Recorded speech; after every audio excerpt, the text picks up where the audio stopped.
Ever Googled your opponent before a trial?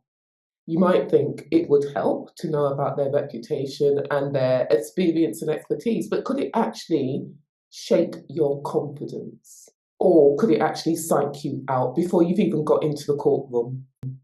The truth is, there's no single right answer, but here's what I found to be helpful. Acknowledge your own expertise and experience. Look, even if you're facing someone who is far more senior and more experienced than you have qualifications and you have skills. Otherwise, you wouldn't be in court. So trust in that, focus on that, and don't focus on your opponent. Focus on preparation. So the real key to confidence comes from preparation, knowing that you have prepared your case inside out, knowing that you know what arguments you're going to make in court, how you're going to cross-examine witnesses, and so forth. Preparation will give you confidence, and therefore that will take the focus away from your opponent's experience and expertise. Stay professional. Don't be overawed by your opponent. Of course, if your opponent is far more experienced than you and far more senior than you, then of course you have to give them respect.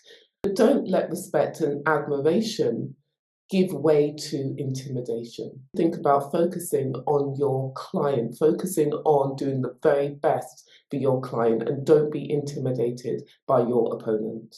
Remember that your opponent is only human, and even the most experienced, the most competent advocates can have off days in court. They might have a really tricky witness that they have to cross-examine, or they might just simply have a really weak case. Your opponent is not invincible. Just keep that in the forefront of your mind. So, experience does matter, but so does preparation, confidence, and composure.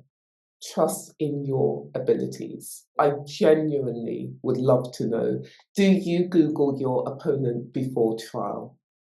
I hope you found this video useful. I'll see you in the next one.